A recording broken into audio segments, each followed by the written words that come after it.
Hi everybody, we are now on the feelings and moral decision making. So, ano magamba kita nga emotions or feelings? They are constitutive of being human on personal and collective levels. Of course, as we always know, we are no longer humans if we don't have the emotions or the feelings, di ba? Otherwise, duka robot na lang kita nga intellect na lang gid ang nag-function. They are momentary feelings, thus are unsuitable to moral decision making. But then later on, we would discuss nga, although momentary feelings need to Japon ang emotions natin when we make decisions. They are unwheeled. Okay? When we say unwheeled, sometimes there are emotions that we feel that we don't want naman sometimes, di ba? Nga, bisan hindi mo man gusto magselos, but then you really cannot help it what to feel jealousy and so on. They are subjective, meaning to say emotions are very personal. What you feel might be different from what I am feeling. Okay? You may be in love, pwede nga, well, hindi ko ya in love. So it is very personal, especially that it always depends on the experiences each one of us has or have experienced. They are fleeting. When we say fleeting, dasig lang. Therefore, there can hardly be accountability. Okay? Meaning to say, ang transitions ng emotions class very dasig, very hasty. You may be in love today, basi wala ka lang kabalo, buwas, hindi ka na in love. You may be happy now, maybe later, sad ka na. You may be angry or mad for now, pero karon basi hindi na dula na ang kaakid naton. So meaning to say, there can hardly be accountability, especially sa mga actions and decisions naton out of emotions. Okay? So, sometimes wala kung stress gid ang parents natin, especially ang aton nga mother, kag kung mayaw-yawan kada bino, hindi mo lagi papadalma. You just try to understand her. Mamba ka nga, basi hindi yaman hungod, nadala lang siya sa bugso ng damdamin, ganun. So, amo na, medyo hindi gid kita sometimes liable sa kung ano ang kakaobra naton out of emotions. But then, that doesn't mean nga pag gusto na lang kita ubrahon ng mga butang in accordance to our whims and practices. We must still always practice this what we call self-control because we all know this nga once nga nakaubra kita sa sala or may nasakitan kita nga tao because we were ruled over by our emotions, budlay na mabalik. Okay? Now, emotions are defined as conscious mental reaction. Conscious. We are always aware of what we feel. Kabalo ko nga naluyag ka, kabalo ko nga happy ka, nga sad ka, nga akig ka, nga gaselos ka, whatsoever. We are aware of those. Okay? Subjectively experience a strong feeling, usually directed toward a specific object and typically accompanied by physiological and behavioral changes in the body. Okay? When you are in love, for example, kabalo ka nga naluyag ka, of course. It is subjective because that is something which is personal. And when you are in love, duwa na nakabutang. Either gagwapa ka or gahagard ka. Right? So, there are physiological changes in our physical appearance. No, nag-communicate na siya class from our mind going outside, nga ga-radiate na siya kumbaga sa aton physically. Okay? Kung akig ka, of course, balanon man sa kilay nimo or sa mata nimo or whatsoever. Okay? Same goes with our behaviors when we feel emotions. Kung naluyag ka or kung in love ka of course, do ka like man sang imo nga characteristic. Okay? Do para ka good mood, bisan piso, siguro good morning that nimo or whatsoever. So, daga domino effect na siya klasang emotions.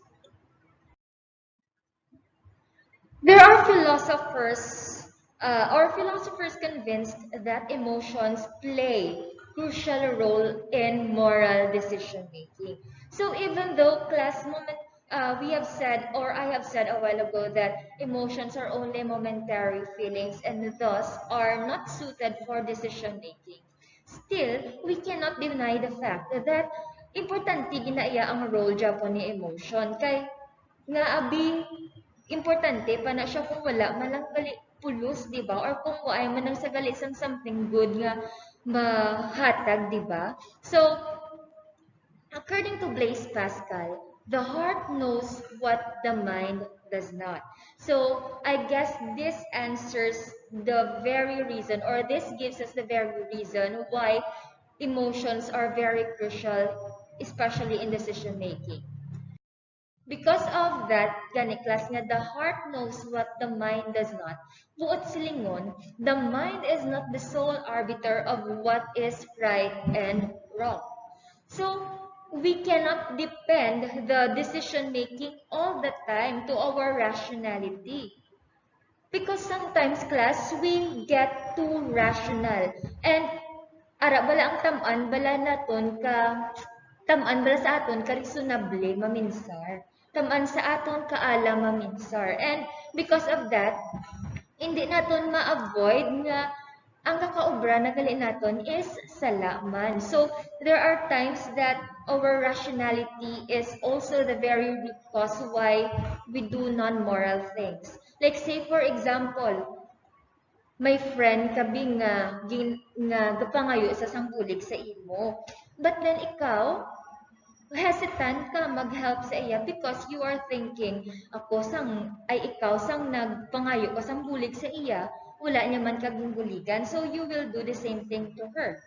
So, you've been so rational sa amo na siya nga scenario. But then, without realizing it, gali ang amo na nga mindset. So, we cannot rely our thinking or especially our decision making the whole time sa aton nga intellect. So, sometimes we also have to turn into our feelings to ask for the guidance sa kung ano ang dapat naton nga obrahon. Okay?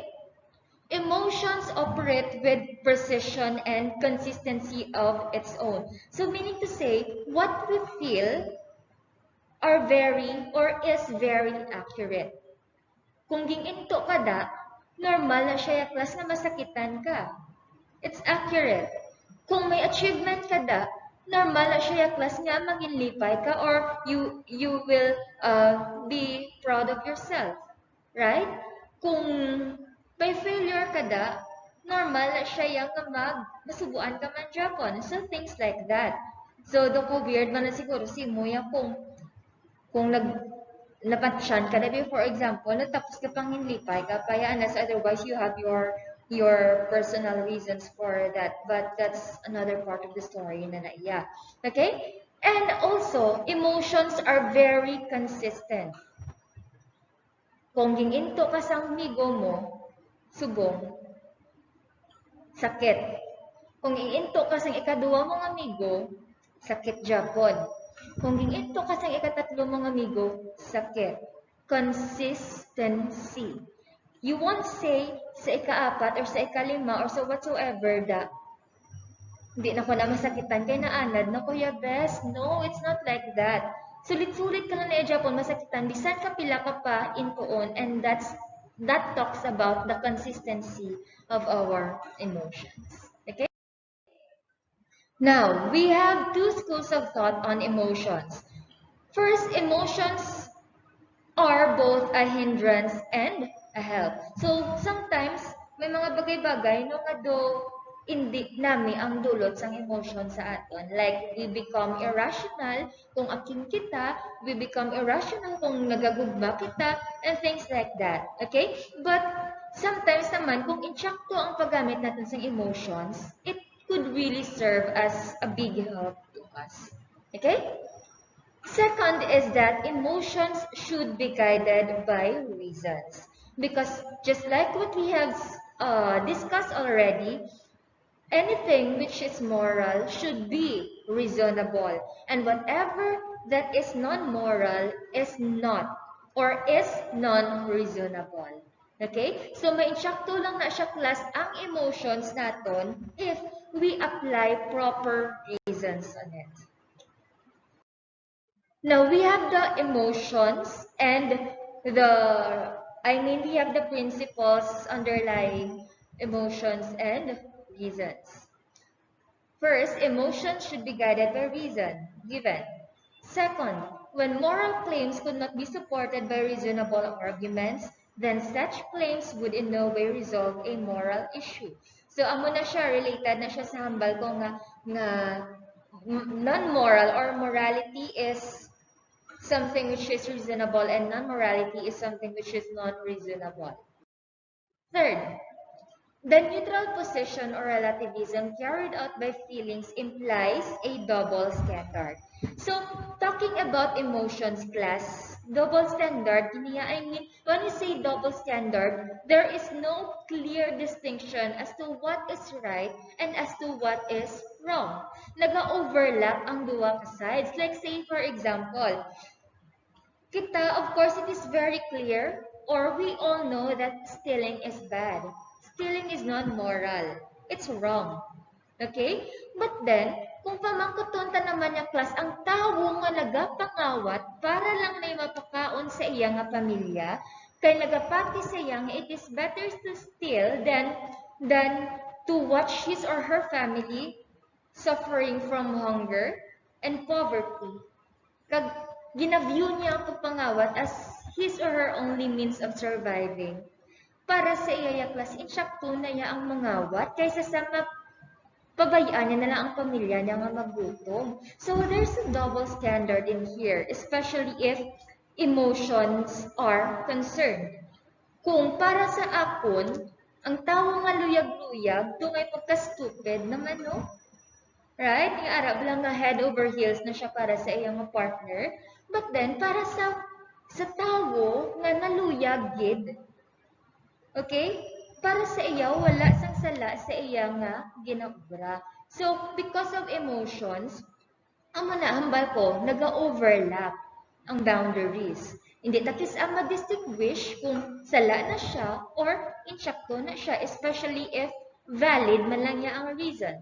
Okay? That is why it is very important for our emotions to be always guided by reasons, because in times nga wala or in times nga feel ta or wala ta kabalo bala kung insyakto or sala ang nakabatsyagan naton, at least we could be guided by our rationality. Okay? And finally, emotions unaided by reason do away with critical analysis for objectivity, disconnecting to ethics. So same thing goes for principle number 4. It should be reasonable always, or there should be correct reasons always for an action or a decision to be moral. Okay? Finally, Saint Augustine said that animal passion is different from human rationality in a way that animals do have their instinctive tendencies, whereas we humans have the capacity to control our instinct by making use of our rationality or the capacity to reason. Okay? Ang ido iya class, kung gutom na saya, satisfy niya na ang iyang hunger by any means possible. Mangaw ay manakap or whatsoever. Okay? Kita yang tao, we have the rationality. We are rational. Kung gutom kita, kakabalo ka nga wala ka kwarta, of course, alangan piliton, mugid nga, what do we call this? Of course, alangan piliton, mugid niya satisfy ang imong hunger by means of stealing food. Diba? Hindi. So, hesitant kita sa mga amo lang nga bagay. So, that is why, as humans, we should always control our appetitive tendencies. Otherwise, we are likened to animals, to lower form of animals. Okay? Finally, class, feelings may be helpful, but it should be guided by reason. That is the bottom line of our discussion for today. Thank you.